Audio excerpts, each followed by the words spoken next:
ईद की खुशियाँ मुबारक हो भाई। जी इकबाल, आज का दिन खास है। चलो पहले नमाज पढ़ते हैं, फिर खुशियाँ बांटेंगे। ऐसा दिन यादगार बनना चाहिए। दोस्ती और दुआ, सब कुछ एक साथ। ईद का असल मजा यही है। कितनी खुशियाँ बांट रहे हैं आज। दोस्ती और खुशी, सब कुछ मुकम्मल। यादगार रहेंगे। ये केक तो लाजवाब था। ईद की असल खुशी बांटने में है। दोस्तों के साथ मजा दुबाला। देखो फरख, अली कैसे आगे निकल गया। बस थोड़ी देर की बात है। मजा तो तब है जब सब खुश हों। ये लम्हे जिंदगी भर याद रहेंगे। दोस्ती और ईद, सब कुछ साथ। खुशियों का ये वक्त लाजवाब है। वाह भाई, क्या तोहफा है। ईद की सबसे बड़ी खुशी दोस्तों के साथ बांटना है। ये लम्हे यादगार हैं।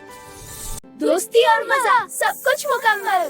मजा तो तब है, ये खेल भी ईद का खास हिस्सा है। ये लम्हे हमेशा याद रहेंगे। दोस्ती और खुशी सब साथ।